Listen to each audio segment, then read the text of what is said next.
నమస్తే అమ్మా. నమస్తే అమ్మా. అమ్మ, మనకి ఇంట్లో నెగిటివ్ ఎనర్జీ ఉంటే గనక చిన్నపిల్లలు ఏడవడం ఇట్లాంటివన్నీ జరుగుతూ ఉంటాయి కదా. నెగిటివ్ ఎనర్జీ ఉందని మనకు ఎలా తెలుస్తుంది? అది లేకుండా మనం ఎలాంటి జాగ్రత్తలు తీసుకోవాలమ్మా? అమ్మ, ఈ కాలంలో మనం నెగిటివ్ ఎనర్జీ లాంటి మాటలు మాట్లాడుతున్నాం. పూర్వకాలం ఈ పదాలు వాడలేదు కదా. దానికి ఏమనేవారు? దరిద్రం అనేవారు. అంతే కదా. నువ్వు ఈ పని చేస్తే దరిద్రం. ఆ పదం వాడడానికి మనకి ఇష్టం లేదు. నెగిటివ్ ఎనర్జీ అని చాలా స్టైల్గా మాట్లాడతాం.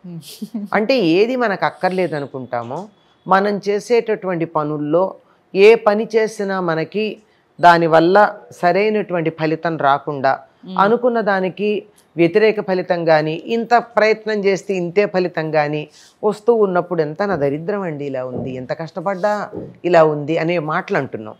దీన్నే మన వాళ్ళు దరిద్రం అనే పదం వాడారు. ఇప్పుడు నెగిటివ్ ఎనర్జీ అంటున్నారు. ఈ నెగిటివ్ ఎనర్జీ అన్నది ఎట్లా ఉంటుందంటే, దేన్నైనా కానీ అది చెడగొట్టగలిగినటువంటి శక్తి కలిగింది. కొంచెం శక్తి కూడా ఎక్కువ అమ్మ. ఎప్పుడు కూడా నెగిటివ్కి శక్తి ఎక్కువ ఉంటుంది. ఎలా ఇళ్లల్లోకి అది అలా ప్రవేశిస్తుంది అంటే, చెడ్డ మాటలు నిరంతరం ఇంట్లో మాట్లాడుకుంటుంటే, అమ్మయ్య ఇది నేను ఉండదగిన ప్రదేశం అని నెగిటివ్ ఎనర్జీ వచ్చి కూర్చుంటుంది. అంటే మన ఇంట్లో నెగిటివ్ ఎనర్జీ ఉండకూడదంటే ఏం చెయ్యాలమ్మా? చెడ్డ మాటలు. దానికి మనం వెల్కమ్ చెప్పినట్టే. అంతే కదా. మంగళహారతి ఇచ్చి పిలుస్తున్నాను, రా అమ్మా రా, మా ఇంటికి రా, మా ఇంట్లో చాలా చక్కగా చోటు ఉందిరా, వచ్చి కూర్చో అని పిలుస్తున్నాం అనమాట. అంచేత చెడ్డ మాటలు మాట్లాడకూడదు, అది మొదటిది. అలాగే ఎప్పుడు కోపంగా ఉండకూడదు, ఎప్పుడు చిటపట్లాడకూడదు, ఏడవకూడదు, ఎదుటి వాళ్ళని నిందించకూడదు. తర్వాత ఎప్పుడు ఏదో కోల్పోయినట్టుగా విచారంగా ఉండకూడదు. ఇవన్నీ కూడా నెగిటివ్ ఎనర్జీని ఆకర్షిస్తాయి. పైగా కొంతమంది పైకి బాగానే ఉన్నట్టుంటారు కదా, నవ్వుకుంటూ యాక్టివ్గానే ఉంటారు, బాగానే ఉంటారు.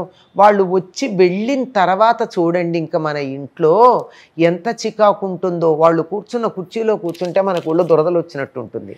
వాళ్ళు వచ్చి వెళ్ళిన తర్వాత అప్పుడు తెలియదు, కానీ వెళ్ళాక అమ్మాయ్య అనిపిస్తుంది. వాళ్ళు వెళ్ళాక అమ్మాయి అని మనకి ఎందుకు అనిపించింది? ఉన్నంతసేపు మనకు చికాగ్గా అనిపించి, అంటే వాళ్ళ దగ్గర నుంచి నెగిటివ్ వైబ్రేషన్స్ వస్తుంది. పాపం వాళ్ళు కావాలని ఏమీ ఉండదు, కానీ వాళ్ళ మనస్సులు, వాళ్ళ ఆలోచన ధోరణి, వాళ్ళ తీరు అంతా కూడా ప్రతిదీ కూడా ప్రతికూలంగా ఆలోచించే పద్ధతి ఉంటుంది.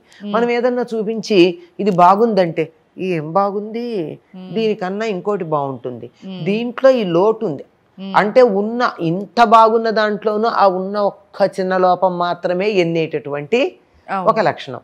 ఇది ఎంత గట్టిగా, తీవ్రంగా, గాఢంగా వాళ్ళలో నాటుకుని ఉంటుందంటే, వాళ్ళు వెళ్ళాక కూడా మనం ఇళ్లల్లో చాలాసేపు ఒక చికాకు ఉంటుంది.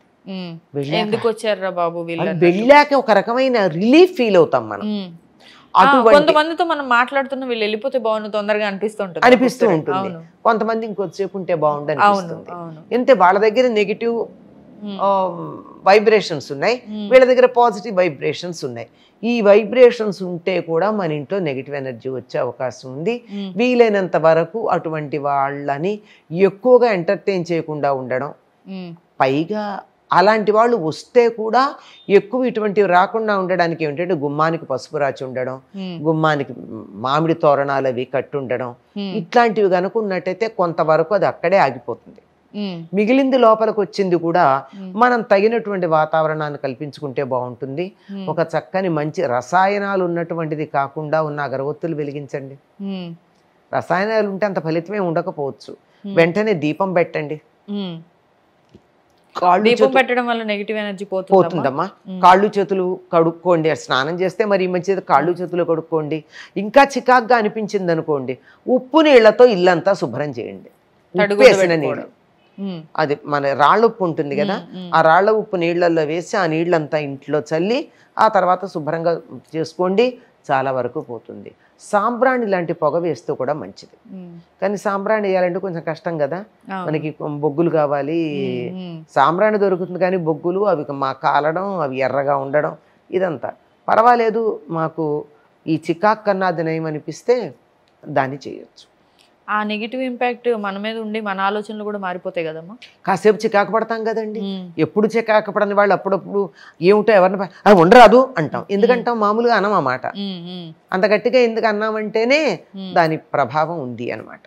అయితే అంత తీవ్రంగా లేని వాళ్ళు ఉండొచ్చు. మన పాజిటివ్ వైబ్రేషన్స్ వాళ్ళని ప్రభావం చెయ్యొచ్చు. కానీ అది ఎక్కువ తీవ్రం ఉంటే ఇట్లా ఉంటుంది. కనుక వీలైనంత వరకు మన ఇంట్లోకి నెగిటివ్ ఎనర్జీ రాకుండా ఉండాలి అంటే ఇల్లు ప్రశాంతంగా ఉండాలి, ఇంట్లో వాళ్ళందరూ నవ్వుతూ ఉండాలి, ఆనందంగా ఉండాలి, సంతోషంగా ఉండాలి.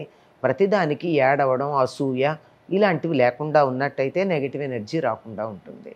అన్నిటినీ మించి దైవధ్యానం చేసే చోటకి నెగిటివ్ ఎనర్జీ ఎక్కువ రాదు. అంటే ఎక్కువగా పూజలు అవి చేస్తూ పూజలు అవి మీరు పెద్ద పెద్ద పూజలు చేస్తారో చేయరో అదంతా అనవసరం. కనీసం దేవుడి నామం తలుచుకుంటూ ఉండండి. చికాగ్గా అనిపించగానే మీ ఇష్టదైవం నామం తలుచుకోండి. రాముడు ఇష్టం అనుకోండి శ్రీరామ శ్రీరామ శ్రీరామ అనుకోండి. శివుడి ఇష్టం అనుకోండి నమశివాయ నమశివాయ నమశివాయ అనుకోండి. అమ్మవారు అనుకోండి శ్రీమాత్రే నమః శ్రీమాత్రే నమః అనుకోండి.